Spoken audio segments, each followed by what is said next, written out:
Call this meeting of the Lakota Board of Education to order. Jenny, will you please call the roll? Mrs. Casper. Here. Mrs. O'Connor. Mr. Parnell. Here. Mrs. Schaefer. Here. Do I have a motion to approve the agenda? I'll motion. Second? Second. Jenny, will you please call the roll? Mrs. Casper. Yes. Mr. Parnell. Yes. Mrs. O'Connor. Mrs. Schaefer. Yes.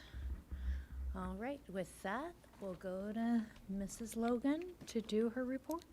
Okay, so I know I've talked about this quite a bit, that for the past year and a half, I've been working with a work group in the state, 8 treasurers, 8 superintendents, looking at how can we fund schools better, in a better way, in a more appropriate way.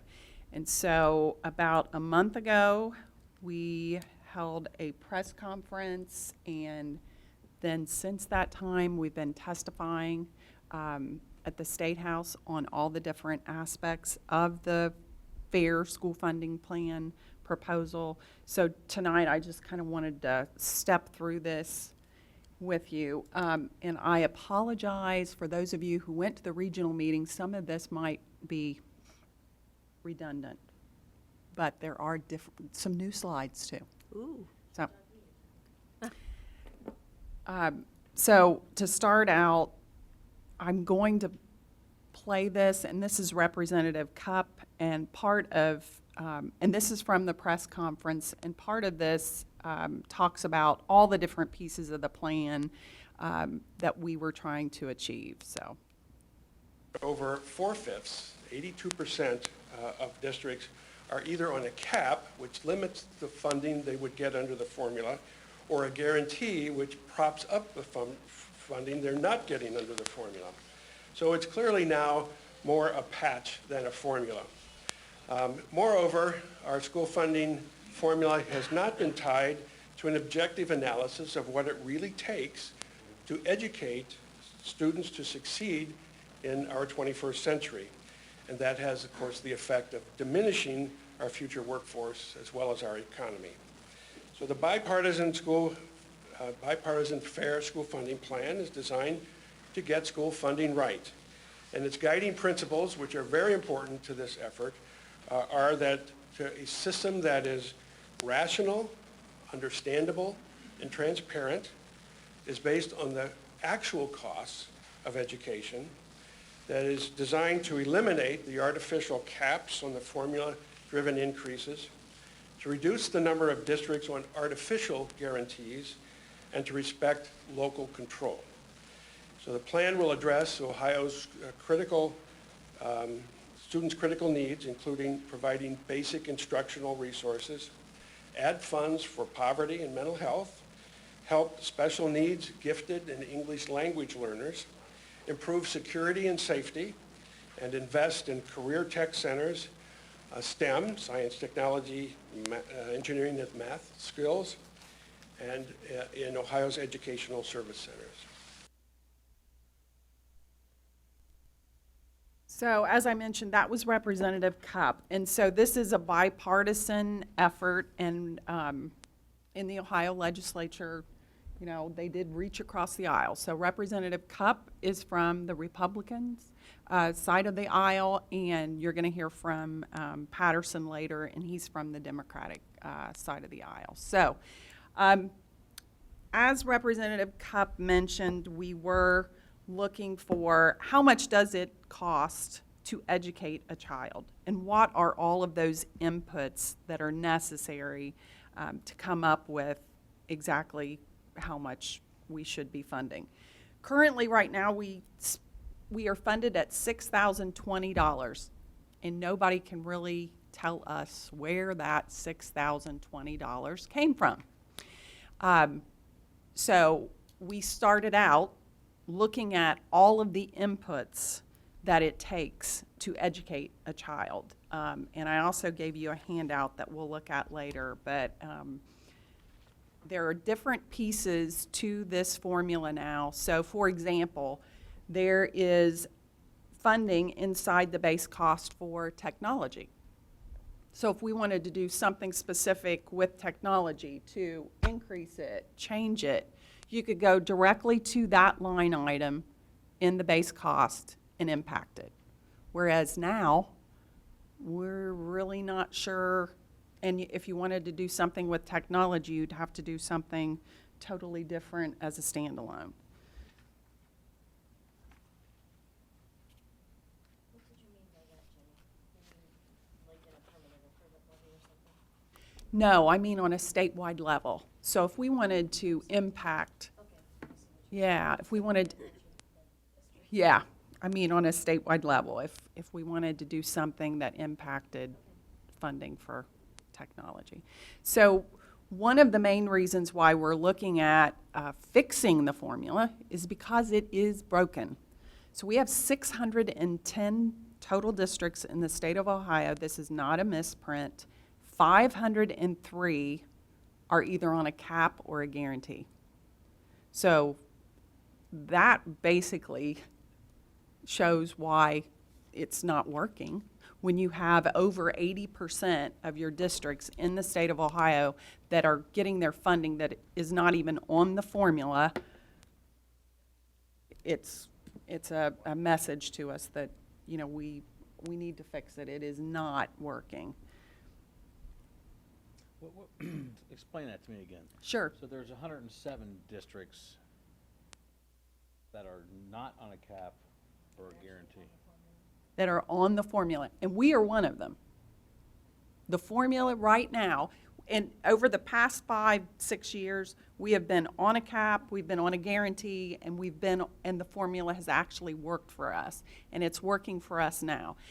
And what I mean by that is, it's a mathematical formula, so it calculates exactly how much you should get from the state of Ohio. If the math shows that you're supposed to get more than you're allowed to get, then they cap you and say, here's the maximum you can actually receive. So even though the formula says, for example, and I'll throw out Olentangy, the formula might say that they're supposed to get $50 million, but because of the caps, you're limited on the amount of increases you can get from year to year. They're limited on their growth. So they're on the cap for millions and millions of dollars.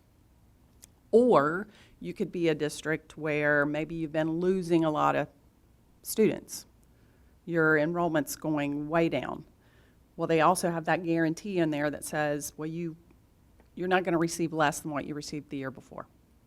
So for those reasons, we've got all of these districts that the formula just is not working. The math shows they're supposed to get an amount, and they're actually getting something else, either more or less. Not more. Well, yeah, more or less with the guarantee. So base cost, again, we wanted to look at, and I know the governor has talked a lot about, and we've talked a lot about poverty, mental health issues, in trying to, you know, do something within the formula to look at the whole child, and what are all of those needs. We also looked at, and when I say the whole child, also looked at things like extracurriculars and guidance and all of those pieces. So this is just kind of showing you, when you look at the formula, 60% of the base cost, the funding, is direct classroom instruction. 15% of that is instructional and student supports, so 75% of the base cost is for classroom and instructional supports, and then another 20% is for school operations. So when you look at the base cost, 95% of it is for school operations and the classroom. This is the base cost. Mm-hmm. And when we talk about answering those questions too, Linda, like from our community and communities out there, it's nice to be able to say, well, this formula is not top-heavy for administration. The money is directed to the classroom, to the school, where it's supposed to.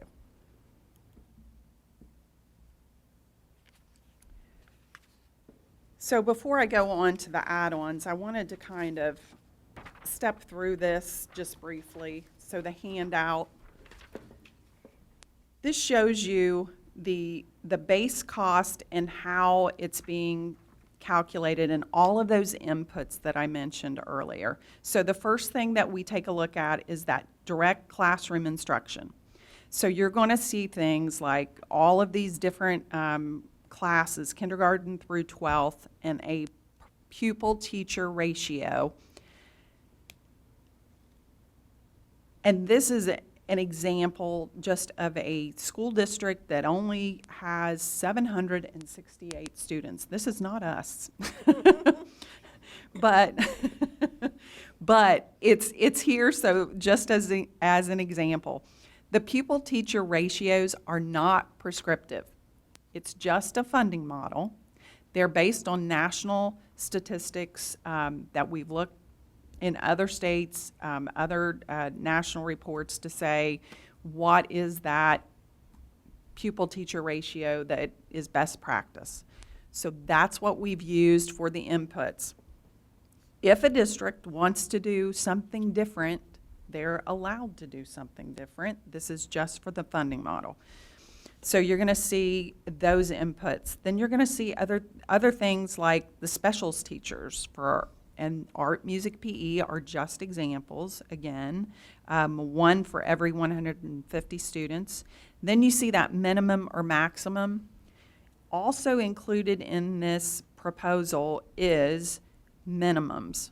So there are some school districts, like this one, some of the smaller school districts that do benefit from this proposal because of the minimums that are included.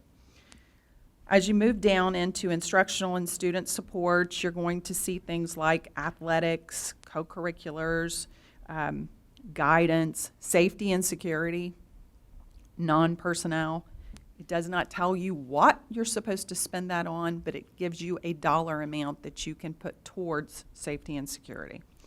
Social, emotional, life support, instructional technology.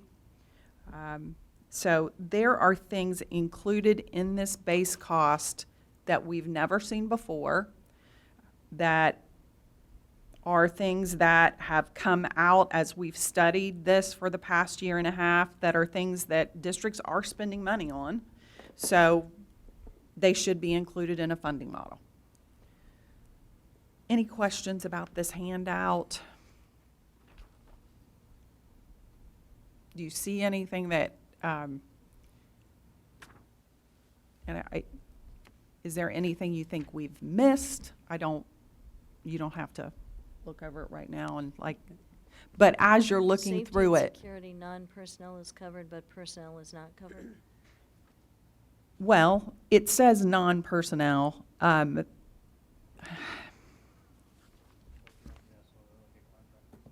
It could be. That's what I'm wondering is what, It is it in could there at be all? because, you aren't, if they're not personnel, you could contract with it. Or it could be something like anything other than people also. So again, it's Devices or devices, technology it's or whatever. local control. So whatever a district would want to spend that money on, they could spend that money on. But they aren't covering personnel when I look at this budget. It's got security down below as well. Other social, emotional, security, life support is down there as well, Yeah. so. Yep. So it looks like they are, just. So in both separated places, out. see the social, emotional, security, life support. It's an interesting place to put that. And again, it's one person for every 250 students there, so, and whatever you would want that to be.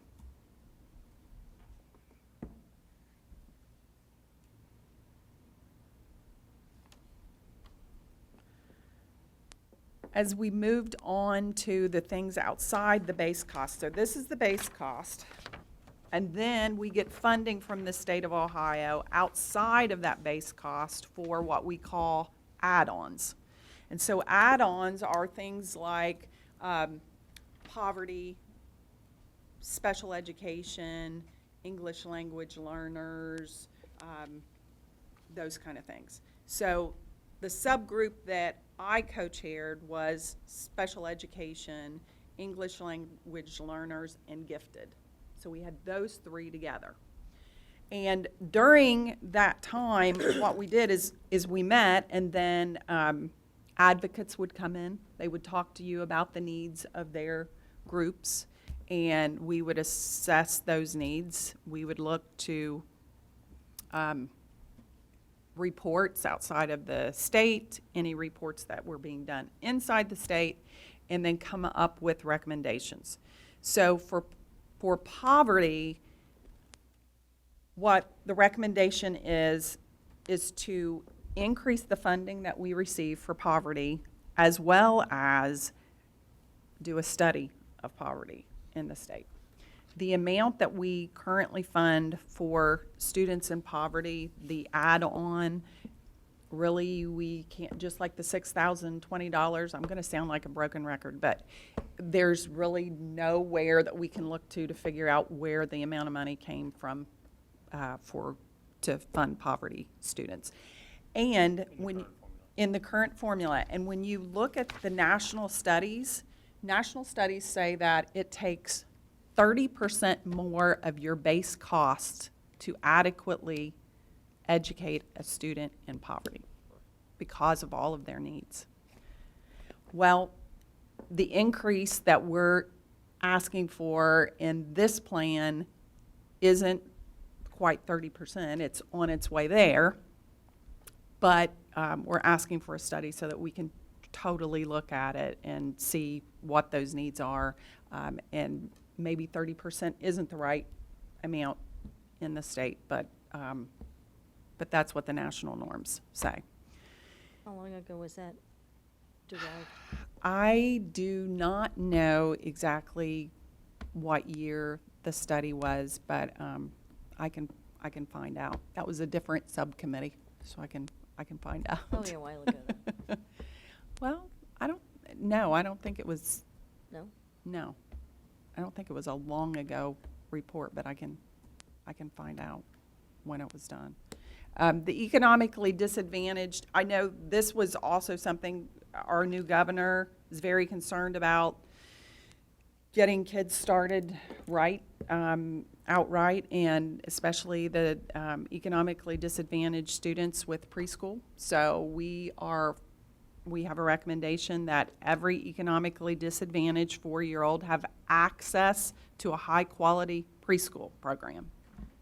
That does not mean that every school district has to provide that for every one of those 4-year-olds. There are 3 different groups that provide preschool in the state of Ohio. And so we're supposed to, through this recommendation, all work together and partner to try to find the right kind of preschool for those students to have access to. So we might work with, there might be a church that is offering a preschool, and it's a high-quality preschool. And so if a parent contacts us and says, again, once we know and they want access to that preschool, then we're going to work with those different agencies and help them find that preschool unit.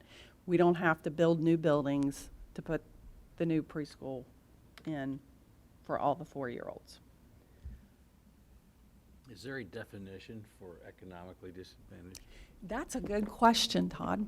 So there are many different definitions, and there are 3 different ones that fund preschool in the state of Ohio. So that's another reason why more study and more work needs to be done on this. And there's Another factor that is bothersome to this whole poverty and economic disadvantaged assessment, if you will. Currently, there is something, Chris might remember exactly what there's a program, and you can, through the Department of Agriculture, where if you're free and reduced students, if your percentage of free and reduced students is, I believe, 60% or more in the entire district, you can file for this, and I can't remember exactly what the term is, but what happens is you get granted 100% free and reduced lunch from the federal government. Well, there are quite a few schools in the state of Ohio that have this, and so they don't have to get their parents to fill out free and reduced lunch forms anymore. So trying to figure out the percentage of kids that are in poverty in your school district because of that program with the free and reduced lunch is really making things even more cloudy. Assuming those are all the urban districts. Quite a few of the urban districts, and then there are some in the rural. I'd say some of the rural. Yeah, some of the rural districts as well. But it's very complex now with all of those different pieces. Special education has been funded at 90% since 2004. We're recommending to fund special education at 100% and then take the additional 10% and set it aside for catastrophic cost. Catastrophic costs have been woefully underfunded for a number of years. The amount of claims that went into the state of Ohio last year and the amount that they had to fund those, it was less than 40%.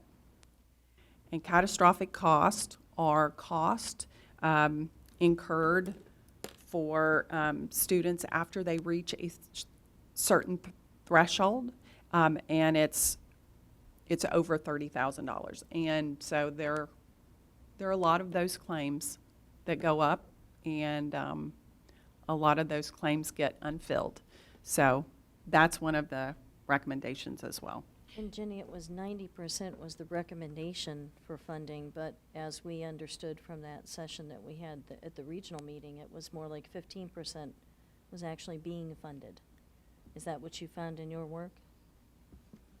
Are you saying with total special education or just I'm catastrophic? talking about by district. They were talking about the fact that they weren't getting funded at 90% even now, even though that was the recommendation that came forward. So, and the way that it works is the special education weights, there are 6 different weights for special education. And so you get funded based on those 6 different weights. The 90% is applied, then your local share is applied. So they could have been talking about the local share. Once the local share is applied, they're not receiving the amount of money. That could be Okay. what it was. That's what it was, now that she jogs my memory, that that's what they were saying.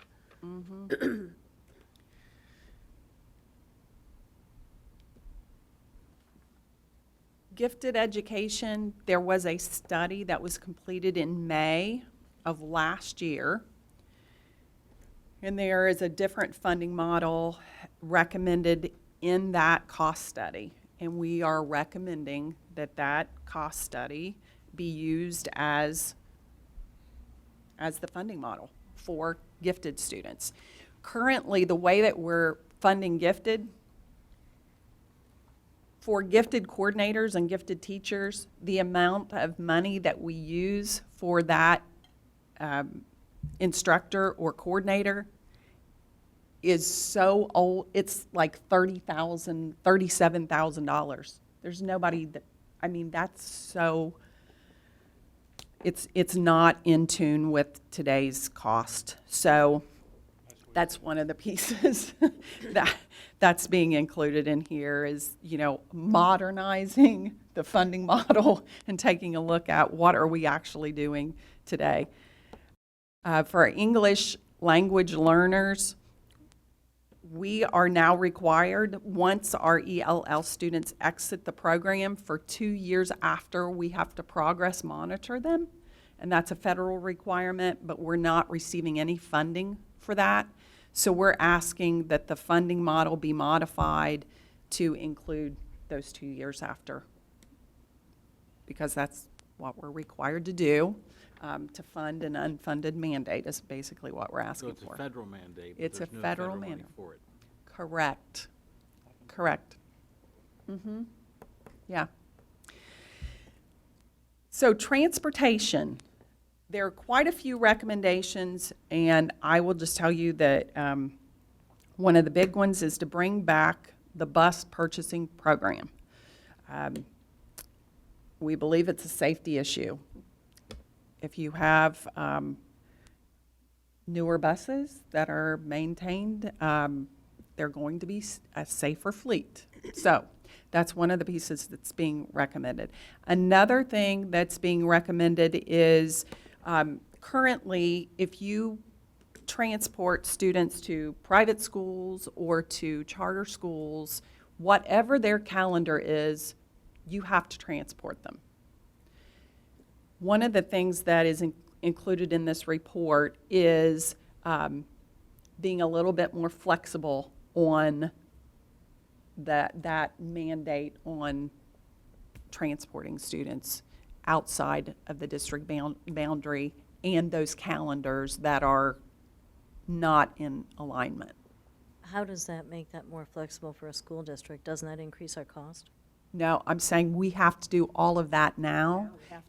Giving us more flexibility to say if it, and I believe it's, and I'd have to look at it, but there's certain time limits on it, and we would not have to do as much as we're doing currently. So it would decrease our cost, Linda. Right now, they don't have to match our calendar. I'm sorry, I thought you were saying we would have to match their calendars and No. transport no matter what. No, So which is what I we have to do misunderstood what you now. said.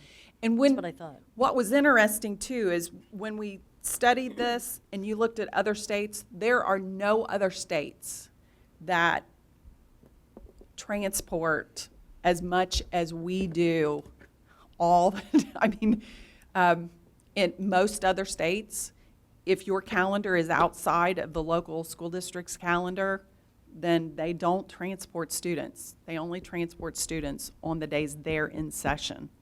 And this is moving closer to that. That makes far more sense. Yes. The school bus purchasing program, what is that exactly?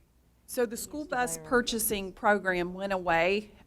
We used to get money, and the money was for about, it funded you about half a bus a year. And we're going back to actually receiving, we're requesting to actually receive money so that you can purchase buses.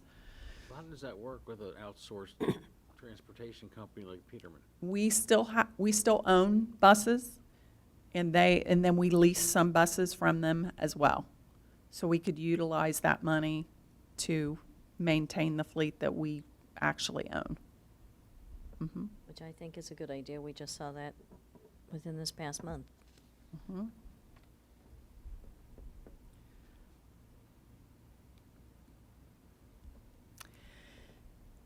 Continuing on the discussion with community schools, we are also recommending, the plan includes funding the students where educated.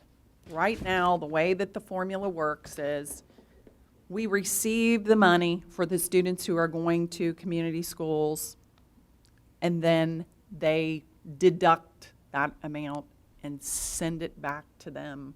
And it's crazy. It's an in and an out. What usually happens in a lot of school districts is the positive that you get, the influx that you get in, is less than the amount that's deducted and sent to them. It causes a lot of friction, a lot of bad feelings. So we're recommending the dollars follow the student, just send the money directly to them. Charter schools like this as well. We've been asked, well, what's their funding model look like? That was outside of the scope of our work. So I'm not sure exactly what that would look like. But when you look at the inputs, there would be things here that would be very similar to a charter school, community school. So we believe that we've got a foundation that they could work from to create something.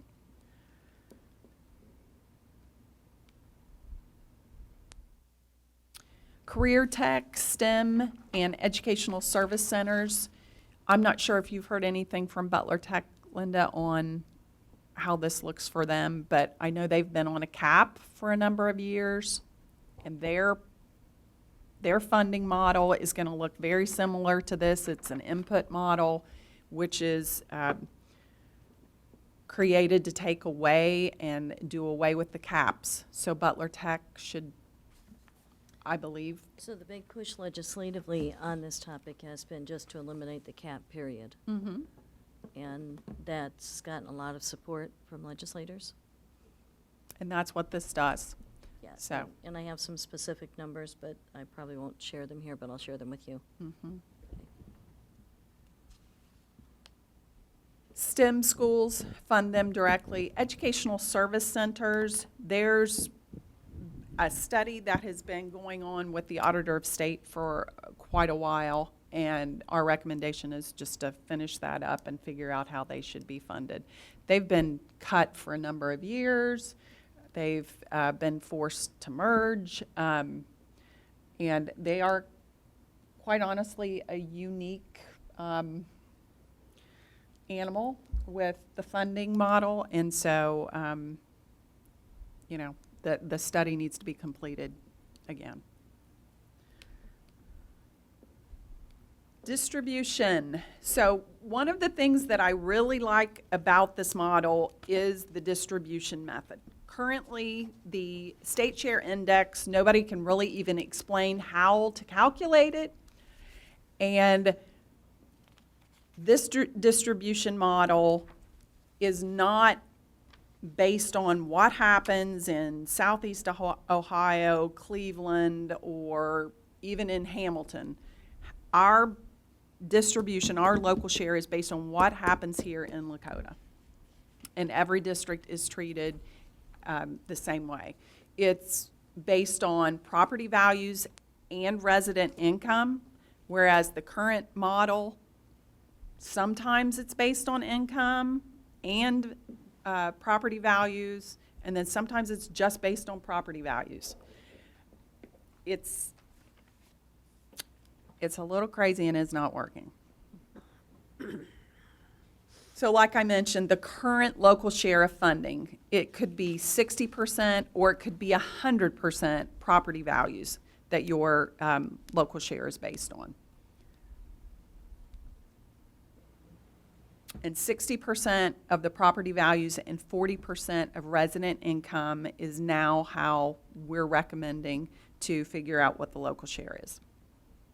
And that would be across the board? Across the board. Everybody treated the same.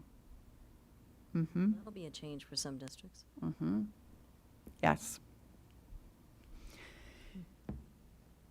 The fair school funding formula shows that,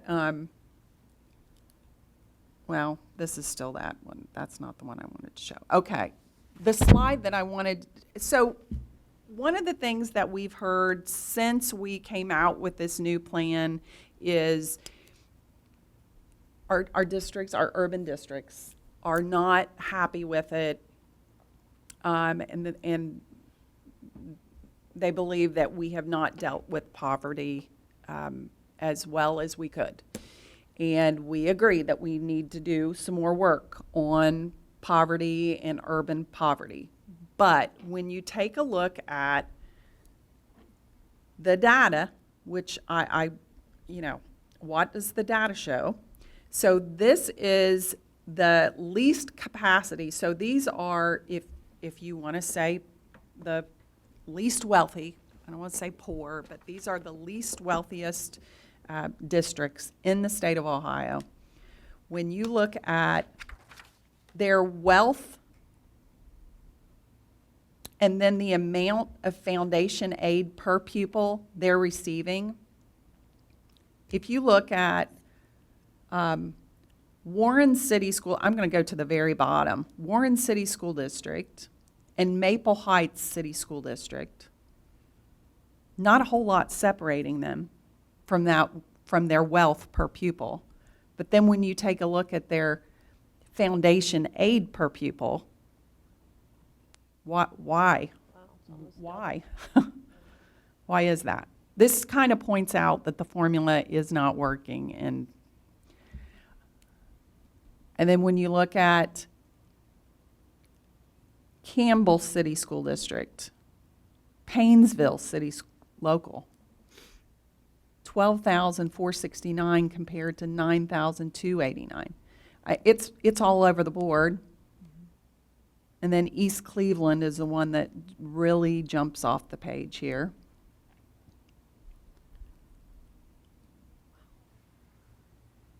And this is our current formula and how it's measuring wealth and funding per pupil.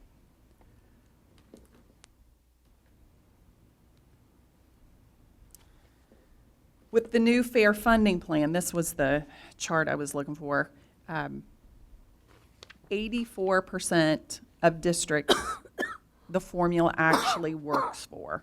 There are still some districts that would be on a transitional guarantee, 100 of them, and they would not lose money. So no one loses money on the fair school funding plan. Would that be phased out for that 100 districts? We are not recommending a phase out, but anything could happen, as we know, in future bienniums, but that's not something that we're recommending in this plan. Are those 100 high poverty districts? Those 100 are across the board. No, there are some that are high poverty, absolutely, but not all of them are. It can be for a number of reasons.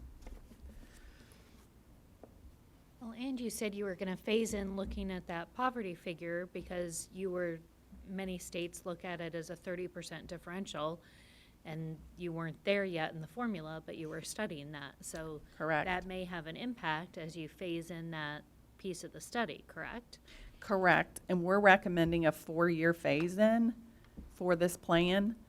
So all we have seen is the first 2 years of numbers because it's so difficult to try to project 3 and 4 years out on a statewide basis.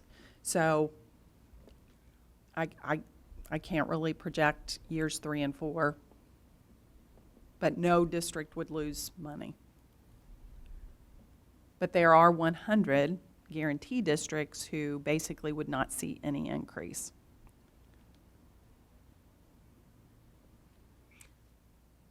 How much money generated in the Lakota district stays in the Lakota district? Are you talking about income tax and are you? Talking about everything generated from Lakota district, how much of that money, percentage-wise, stays in the Lakota district? I don't know. I have not looked at how much goes to the state of Ohio. I'm assuming you're saying how much money do our residents pay in taxes? Our revenue is being redistributed to other districts. That's my question. How big of a socialism issue is this public school thing? That's the question. And this doesn't seem to be doing anything about that. Well, It's putting lipstick on a pig as far as I- I'm concerned, but. here's what I will say as one response. One of the things that every funding model, one of the conversations that comes up with every funding model is the whole Robin Hood effect. The money goes in and then it gets distributed and it doesn't come back to the district in the manner that the residents believe that it should come back. I will say this to you. Currently, the way that the formula works and how the local share is calculated, it is so convoluted that I have a very hard, difficult time to even tell you how it's even being calculated. The way that it's being recommended here with 60% our property values and 40% our income, I know exactly how to go and calculate it now, which is a change. It's transparent. We can actually look at it. We can calculate it. Now it's something up there that we can't really get our hands on. And it's So- proprietary. They don't even share how they reach that formula. Well, there's a few people who can figure it out. So it's a move in the right direction. What you're talking about, though, is more of a policy change on how all the revenue gets distributed. And that was outside the scope of our work. Well, I mean, to me, one of the biggest changes in this is right now with the way the state is having more money go to other schools than they're giving us per student. So to me, that's one of the big advantages of this, is that that would no longer happen because that money is not going to be washed through Lakota Correct. any longer. And that also in the past has gone into then, some of that money shows up in our cost per pupil. And so that's no longer, from my understanding of what you're saying, is no longer going to show up in our cost per pupil when it's money that we're never even seeing. It's just money that the state kind of pushes through Lakota right to those private Correct. institutions. It actually shows up as an expenditure on our books now. Right. The money that goes to the charter schools, it shows up as an expense on our books. For the district. Yeah. But it doesn't show how much the taxpayers of our district are subsidizing other districts. That's what I want to know. I think that's outside the scope of what they do. I realize that now. That's fine. I, And with the transparency built into this, maybe it will be easier to figure that out. yeah. And that's what I'm hopeful of too. The other piece to this too, while we did get our numbers, if you will, the printouts, we don't have all of the details behind everything yet. So once we get all of that, I'll be able to share more when that's available.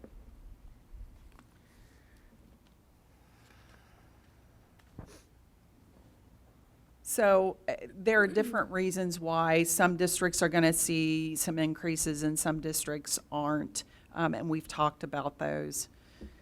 Here's another chart to just kind of show, when you look at capacity and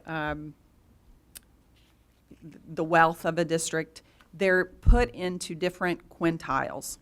So the lowest capacity versus the highest capacity, and you're going to see the average per pupil aid. The lowest capacity is getting more, and the highest capacity is getting less, which is the way, when you look at a local versus state share, that's the way a formula is supposed to work.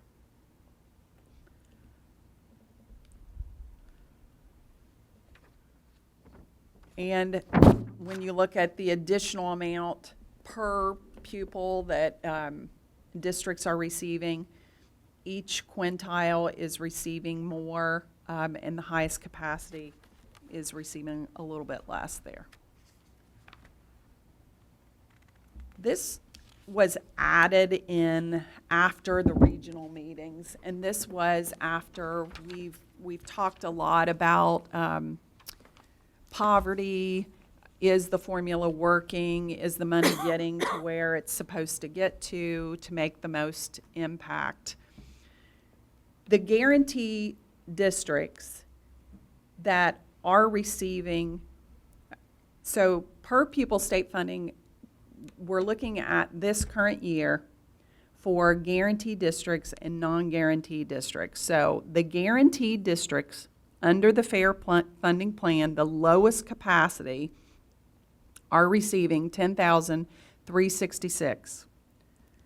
The non-guarantee are receiving $7,753. And this is the data to show that even though we believe we still have more work to do with poverty, especially urban poverty, when you look at the way that the formula is working, the guarantee districts, even though they're not getting any more money in the Fair School Funding Plan, they're still getting more money per student than the non-guarantee districts in every quintile. So, just data that points to it is working. This Fair School Funding model does work. Is it perfect? No. There is going to be no formula that's going to be perfect for 610 districts in the state of Ohio.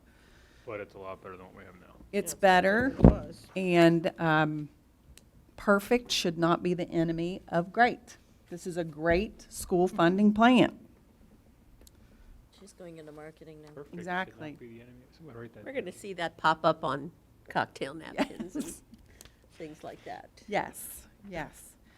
So, in conclusion, we have the plan. We know that there are pieces that we still need to work on, and that, you know, trying to give equal opportunity for those. We let the Republican speak, so now I'm going to let the Democrat speak for a very short time. We'll listen to him, and then whoops.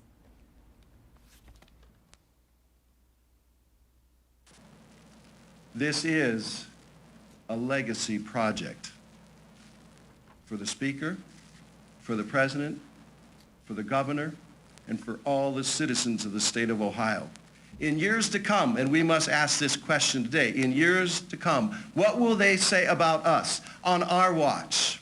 Did we do all that we could to ensure a quality education for our students that is fair to them and fair to our taxpayers? The time is right. The need is urgent. The plan is ready. And we ask that you join us.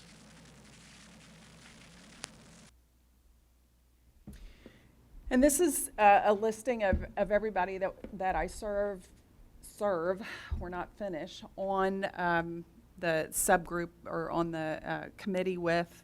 Again, I mentioned that special education, gifted, and English language learners is my subgroup. And so I wanted to end with, what do the numbers look like for Lakota? And we have the governor's proposal that came out. What the governor's proposal said was that our funding amount would be frozen for the biennium. So we would receive the same amount, but then we would get money for student wellness and success funding. And so that's what you see there, the $678,026 in 2020, and in 2021, $817,012.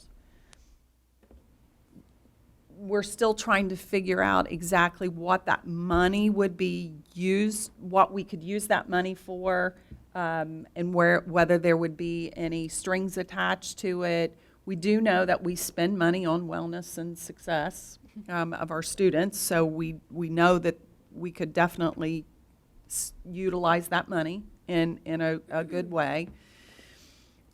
But it does nothing to fix any of the flaws in the formula. We're still looking at over 80% of our districts not being funded on a formula, and freezing those foundation amounts for 2 years. So at this point, is the governor considering supporting this funding formula or no?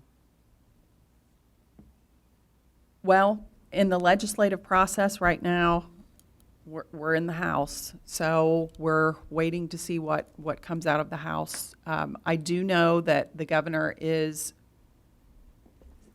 from his proposal, he seems to be very passionate about a few things. So I believe as long as he sees a plan coming out of the House and the Senate that has those pieces in it intact that he's very passionate about, there could still be something moving forward. We have not heard that he is absolutely opposed to the Cup-Patterson plan. No. But you know how the legislative process is. It's House first, and so that's where we're at. Amendments are due, and they're working on those right now. The Fair School Funding Plan is the chart below, and what Lakota would look like for the first 2 years of the 4-year phase-in. The change in FY20 would be right about $1.4 million more, and then the second year, a little bit over $1 million. Those 2 years, it's about a 5% increase over the 2 years. Jenny, it's quoting our current enrollment, and I realize that's backsides and the seeds at 15,589, and yet we normally talk about 16,500. What's the difference there? So remember that while we were talking about this, we talked about we're funding the students that we're actually educating, butts in seats, if you will. So those are the students that we are actually educating. The numbers that are included in our funding that we get funded for, there's a difference between enrollment and full-time equivalency from students. So for example, our Butler Tech students They're are deducted from included, that then. yeah, 80%. So 20% of those students are included in our number, and 80% are with Butler Tech. Students who are on our senior flex students, are students who take Butler Tech satellite classes.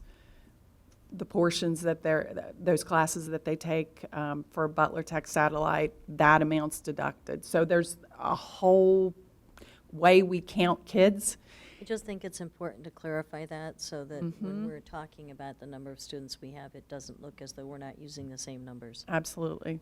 There's also a 1.5 decrease in enrollment anticipated. What that shows is when we move from all of the students are thrown in and then deducted at the back end, and then this is the students we're actually educating. When you look at the two of those, it's a 1.8% difference between them. When we move from the way that we count kids and fund them now to the way that we're proposing, it's a 1.8% change. Okay. That's a Due good to the question, though. formula. Mm-hmm. Okay. Not because we're losing enrollment. Correct. It's a change in No. how they're being counted. Okay. Mhm. So it's probably a bigger decrease from those of the way we're changing the formula because we're actually expecting an increase in enrollment. Mm-hmm. Yes.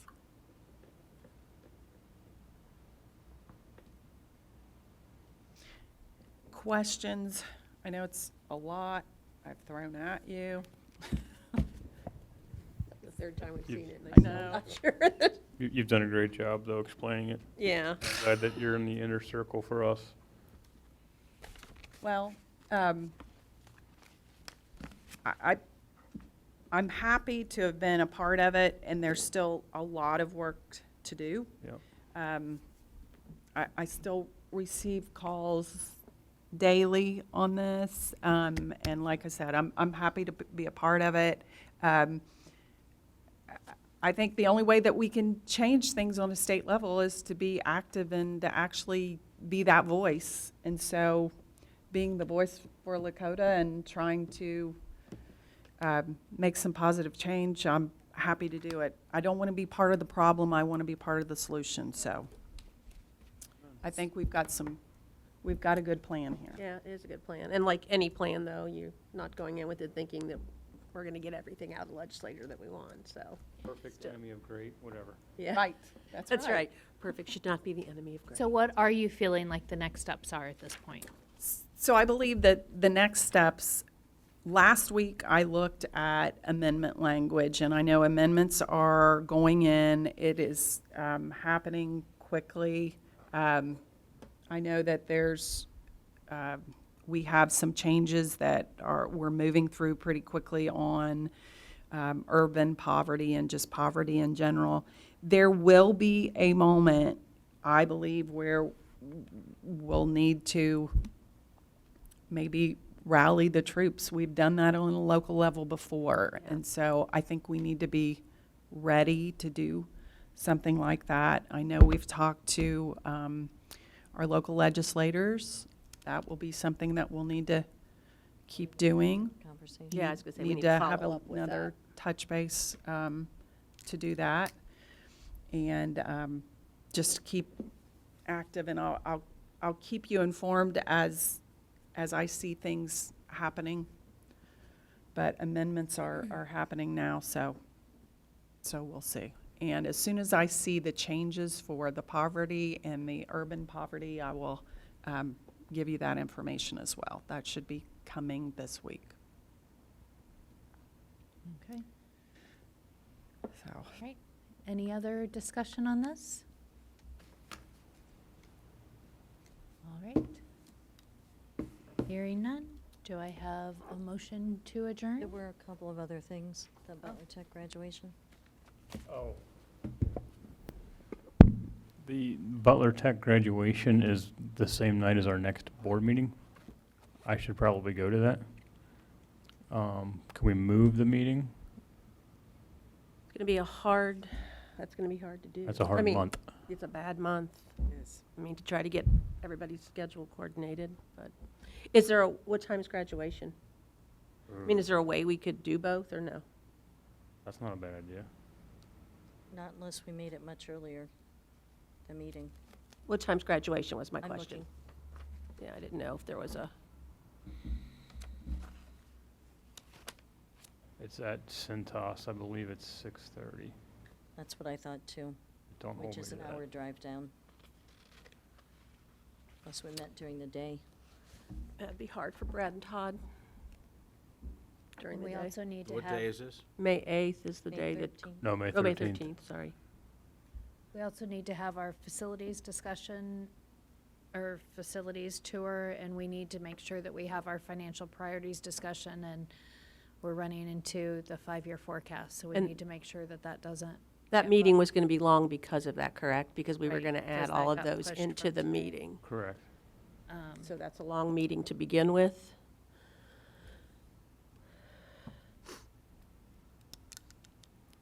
Do we send out something to try to get Yeah, why don't I put something out to everybody and try to get us, we should do it quickly. It's yeah, such tonight a or tomorrow morning. bad month. There's a May's lot- just, yeah, May's Yeah, just there's a hard. lot going on in May.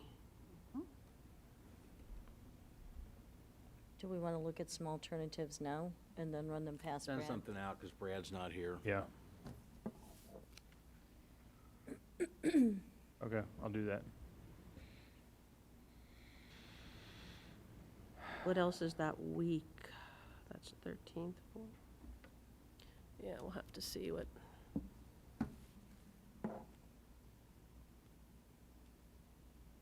Also probably have to work around baby duty. That baby's coming soon. I Well, don't I see didn't think anything about else. that.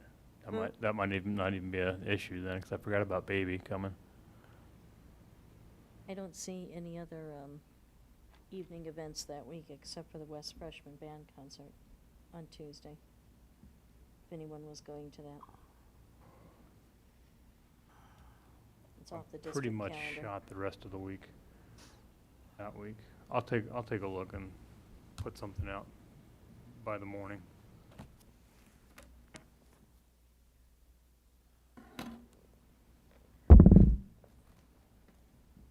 Oh, and we have a community conversation also on district finances, don't we, on the 20th? No, we canceled that. Oh, sorry, it's still on my We have a calendar. community conversation on May 6th. 6th, Where is that one? East? Lakota East. I just didn't take that one off my calendar. Yeah, that was, There's a free night. Right. We also have a mental health conference being done jointly by Lakota and C3, and Matt's going to be the moderator for that. And our kids will be participating in it. That's May 31st, 10 to 2, at Lakota East Freshman Building. Got it. I think I already have that on there. Yes, I already have that. That's after school, too. Yeah. That's what? It's after we get Usually out. is. It usually is after we get out of school, isn't it? Wasn't it last year after we get out of It's school, too? always after Yeah. that. There's also the Lakota FCC Day. Is the board planning to attend that and sit together, or is anyone even going to that? I don't think I can go. I forget why now. When is it? The 11th. The 11th. I think most of the tickets are gone, from the last I heard. I have season tickets. Most of the tickets in our block, I believe, are gone as of May last 11th. week. That's also the UC Health Gala event type thing, so I was probably gonna go to that. Well, the Also my hospital daughter's event is in the birthday, so evening. Is a game in the evening? No, the game's 1 to 4. Oh, it is, okay. Mhm. The games during the day? Yep. Yeah, this year it is. It was in the evening last year. I might be able to do both. I'm probably going to both, Matt. All right. I'll have to look and, I'll have to look and see. Is anybody interested in UC Health event on the 11th? Yes. What is it? It's a fundraiser for UC Health. I can tell you. It's a fundraiser. Is it like a dress-up thing? Yes. It's their annual fundraiser. What day is it, the 11th? It's the Bow Ties and Diamonds Oh, good gosh. at the Manor House, celebrating 10 years of service. Well, they're celebrating 10 years of service, but it's the 8th annual spring gala. Hmm, So they started the gala after? So maybe? in my calendar info, I'll put this out there too and see if anybody wants to come. Okay, yeah, put it out there when you put out your email about the dates, Got it. please. All right. Any other housekeeping items or anything else? All right. Do I have a motion to adjourn? So moved. Do I have a second? Second. Jenny, will you please call the roll? Mrs. O'Connor? Yes. Mr. Parnell? Yes. Mrs. Casper? Yes. Mrs. Schaefer? Yes.